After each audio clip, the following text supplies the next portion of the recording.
हिंदी में एक कहावत है कि कौन कहता है आसमां में सुराख हो नहीं सकता, एक पत्थर तो तबीयत से उछालो यारो। वही अंग्रेजी में कहावत है स्काई इज द लिमिट।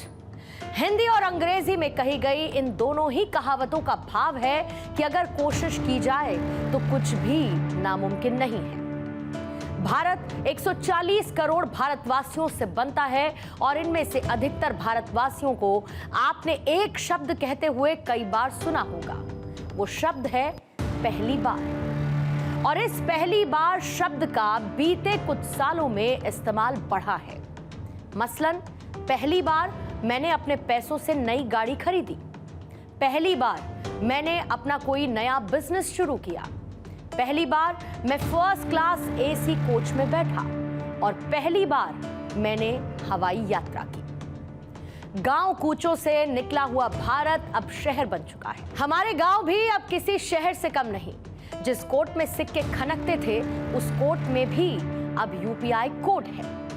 बैलगाड़ी से चलने वाला भारत अब आसमां में उड़ने लगा है। एक वो जमाना था जब हमारे देश में बस स्टॉप पर स्टॉप यानी कि रुकने का ही मन नहीं करता था, लेकिन आज हमारे एयरपोर्ट भी विश्व में मानक बन चुके हैं, एक स्टैंडर्ड स्टैब्लिश कर चुके हैं। हमारे एयरपोर्ट पर उतरते हुए हवाई जहाज रनवे पर उस ग्राफिक की रचना करते हैं जो नए भारत की कहानी खुद ब खुद बताता है।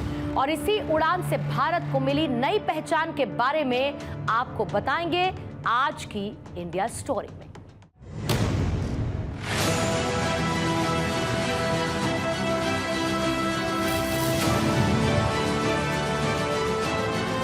एयर इंडिया भारत के नए सामर्थ्य के रूप में विश्व में आगे नई ऊंचाई, नई उड़ान भर रहा है।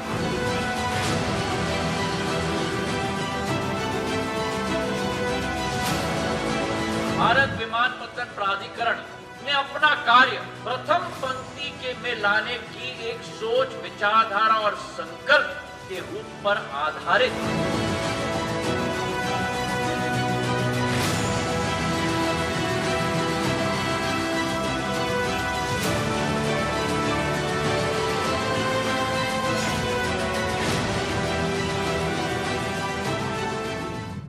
नए भारत की उड़ान को अगर आप देखना चाहते हैं तो आंकड़ों से पहले असल में आसमां कैसा है वो आपको देखना चाहिए।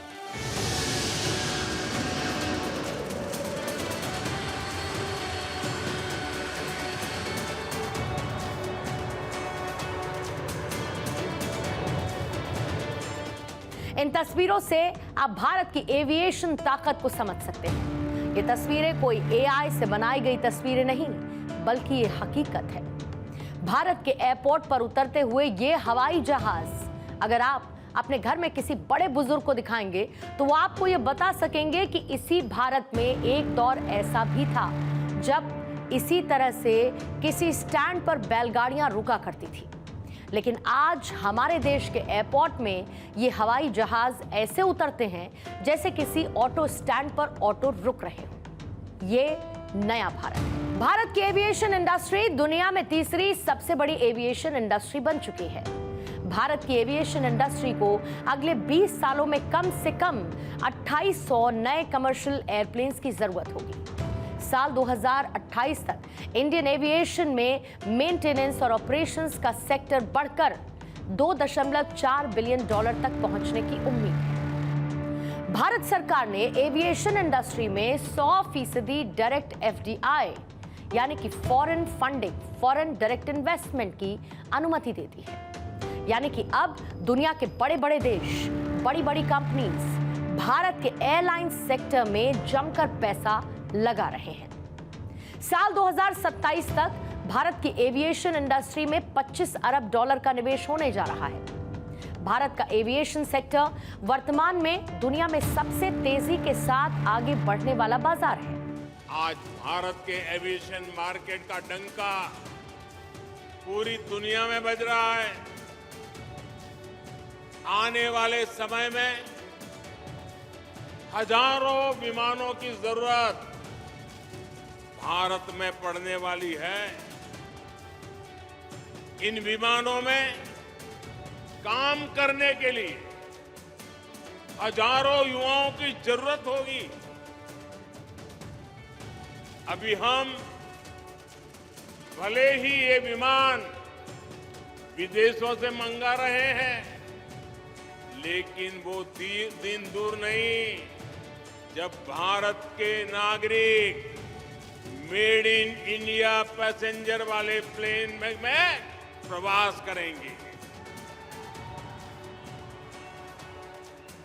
एविएशन सेक्टर में रोजगार के लिए अनेक संभावनाएं खुलने वाली है।